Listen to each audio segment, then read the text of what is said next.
The last thing Shelley Fabares wanted to become was a cautionary tale. For 6 decades, she built a career on being the good girl, the kind daughter, the sweet girlfriend, the loyal wife on screen. America adored her because she never made them uncomfortable. But beneath that wholesome image was a woman who understood something most child stars never survived long enough to learn, that Hollywood doesn't love you for who you are. It loves you for how well you disappear into what it needs. And Shelley Fabares spent her entire life performing that disappearing act so flawlessly that even now, as news of her death spreads, most people still don't know what it cost her. They remember Mary Stone. They remember Christine Armstrong. They remember the girl who sang Johnny Angel and made it look effortless. What they don't remember is the liver transplant, the years of silence, the marriages that collapsed under the weight of an image she could never quite escape, or the fact that Shelley Fabares survived Hollywood not by fighting it, but by becoming exactly what it demanded until her body couldn't keep up the performance anymore. She died on February 24, 2025, at the age of 82. The cause of death has not been officially confirmed, but those who knew her story understand that the end began decades earlier, in a hospital room where she waited for an organ that might never come. That transplant, in 2000, gave her 25 more years, but it also marked the moment when Shelley Fabares could no longer pretend that the cost of her career had been small. Here's what most obituaries won't tell you. Shelley Fabares didn't just survive the Hollywood machine, she perfected the art of surviving it invisibly. And that invisibility, that seamless, frictionless presence on screen, is precisely what made her irreplaceable to America and almost entirely unknown to herself. The trap was set before she could walk. Born Michelle Ann Marie Fabares on January 19, 1944 in Santa Monica, California, Shelley entered a world where performance wasn't optional. Her aunt was Nanette Fabares, the Broadway and television star who understood that in show business, charm was currency and vulnerability was bankruptcy. Shelley absorbed that lesson early. By the time she was 3 years old, she was already in front of cameras, modeling, smiling, delivering what adults wanted without being asked. Child stardom teaches a singular, unshakable rule. Your value is determined by how little trouble you cause. Shelley learned it faster than most. She was polite, punctual, prepared. She didn't throw tantrums or demand attention. She simply showed up, hit her marks, and made everyone else's job easier. Hollywood rewarded her immediately. By age 10, she was booking television roles. By 12, she was a regular presence on screens across America. And by 15, she landed the role that would define her life, Mary Stone, the perfect daughter on the Donna show. But here's the detail almost everyone misses. Mary Stone wasn't just a character Shelley played. Mary Stone was the template Hollywood used to erase Shelley Fabares entirely. Because the girl America fell in love with, the one who baked cookies and giggled at boys and never questioned her parents, wasn't a performance Shelley could walk away from when the camera stopped rolling. It was the only version of herself the industry would allow to exist. For 5 years, from 1958 to 1963, Shelley Fabares was Mary Stone. She was so convincing in the role that viewers couldn't separate the two. Producers didn't want to. Directors didn't try. Even her music career, which should have given her a chance to show range, only reinforced the image. In 1962, she released Johnny Angel, a bubblegum pop song about a girl pining for a boy who doesn't notice her. It became a #1 hit. It also became a cage, because now Shelley wasn't just the good daughter on TV, she was the good girl in America's collective imagination, frozen in adolescent longing, forever waiting for someone else to validate her existence. The song sold 1 million copies. It made her a star, and it taught her the cruelest lesson of early fame, that success doesn't set you free, it just makes the trap more expensive to escape. Stop here for a moment and consider what it means to be 15 years old and have an entire nation decide who you are. Not who you might become, not who you want to be, who you are permanently in their minds. Shelley Fabares didn't rebel against it. She didn't lash out or self-destruct or demand to be seen as something more complex. She smiled, she thanked people, she kept working. And that compliance, that willingness to be whatever the industry needed, is exactly what allowed her to keep working for 60 years, and exactly what made sure no one ever asked who she was when the cameras turned off. When the Donna Reed show ended in 1963, Shelley faced the question every child star eventually confronts. What happens when you age out of the role that made you famous? Some crash, some disappear. Shelley did neither.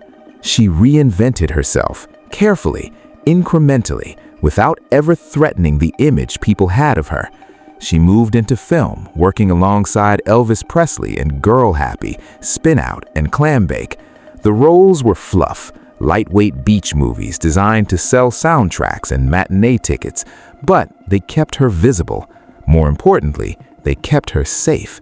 Because Shelley understood that Hollywood didn't punish you for being forgettable, it punished you for being difficult.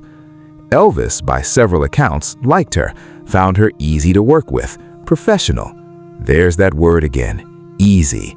It follows Shelley through every phase of her career like a shadow.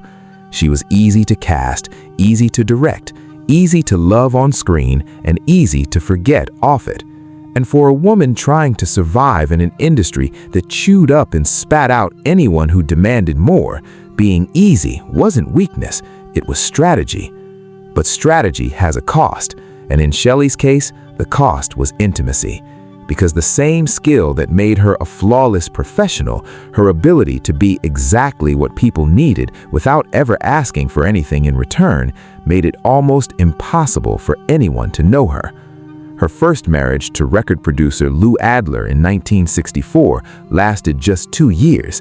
Accounts differ on why it ended, but the pattern is familiar.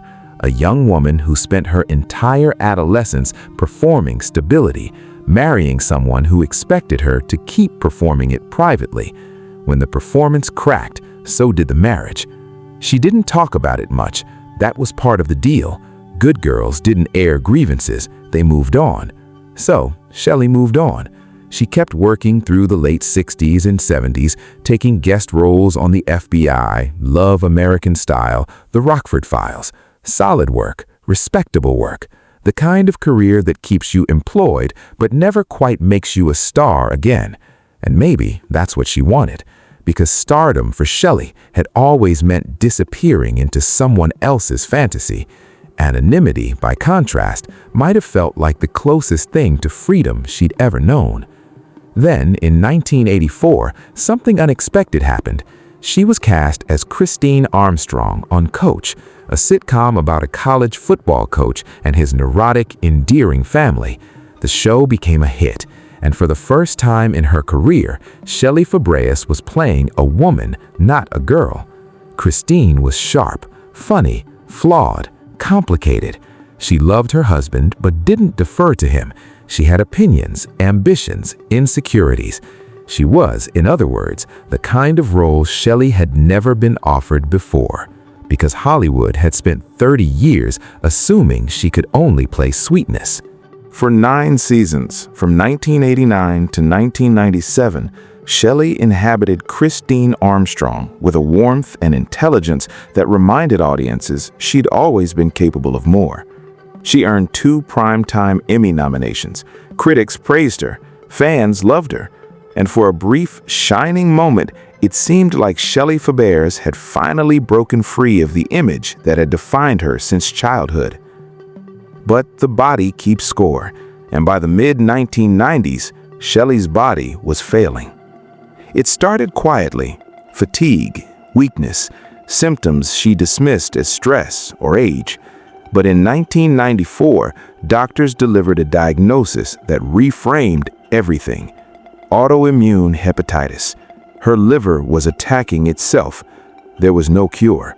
Without a transplant, she would die. She kept working. That's the part that still astonishes. Even as her health deteriorated, even as she was placed on the transplant waiting list, Shelley Fabares showed up to set, hit her marks, and made everyone else's job easier. Because that's what she'd been trained to do since she was 3 years old. Disappear into the role. Don't make trouble. Don't let them see you break. In 2000, after years of waiting, she received a liver transplant. It saved her life. It also ended her career. Not immediately. She made a few guest appearances afterward, small roles here and there, but the energy required to maintain the performance was gone. And without the performance, Shelley Fabares didn't know who she was supposed to be. Here's where the story turns, because the transplant didn't just give Shelley more time, it gave her something she'd never had before: permission to stop performing. For the first time in her life, she didn't have to be Mary Stone or Christine Armstrong or the good girl who made everything easy. She could just be Shelley, whoever that was. She spent the last 25 years of her life mostly out of the public eye. She'd married actor Mike Farrell in 1984, her second marriage, his second as well, and by all accounts, it was the kind of partnership her first marriage never was.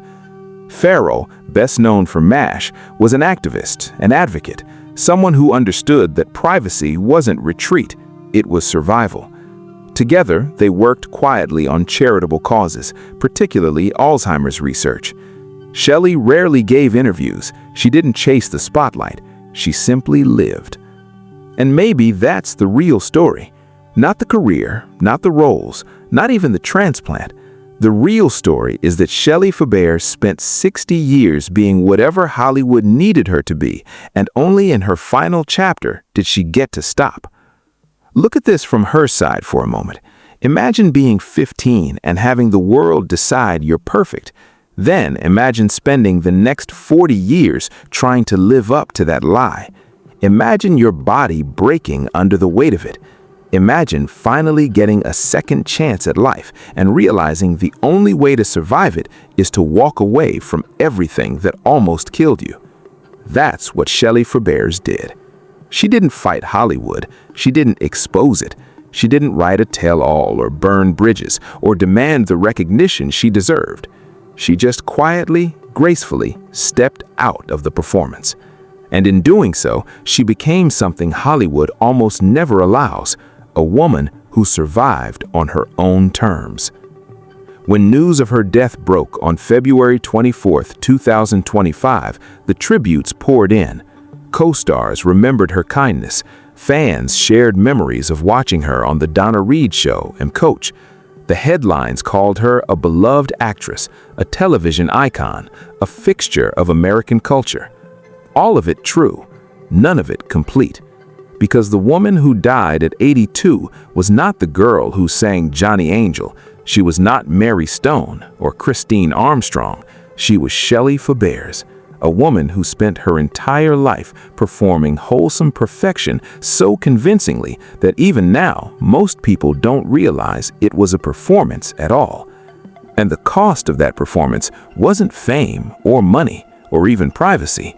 It was the liver that gave out, the years spent waiting for a transplant, the career that ended not because she failed, but because her body finally refused to keep pretending. The official cause of death has not been publicly disclosed as of this recording, but those who followed her story know that the end was written decades ago in the choice she made as a child to be easy, to be perfect, to never make anyone uncomfortable. That choice saved her career. It also, in the end, may have cost her everything else. Here's the truth that Shelley Fabares understood, and most of us never will. Hollywood doesn't destroy you with cruelty, it destroys you with approval. It rewards you for disappearing. It loves you most when you ask for least. And if you're good enough at it, if you're as good as Shelley was, it will love you right up until the moment you can't perform anymore. Then it will move on, politely, without ever acknowledging what it took from you. She was 82. She was a transplant survivor. She was a daughter, a wife, an actress, a singer.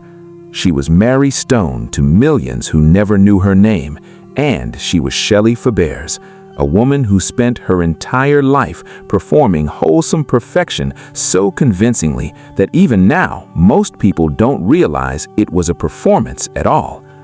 And the cost of that performance wasn't fame or money or even privacy.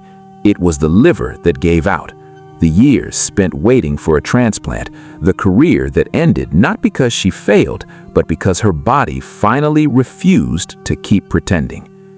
The official cause of death has not been publicly disclosed as of this recording, but those who followed her story know that the end was written decades ago in the choice she made as a child to be easy, to be perfect, to never make anyone uncomfortable.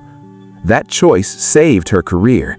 It also, in the end, may have cost her everything else.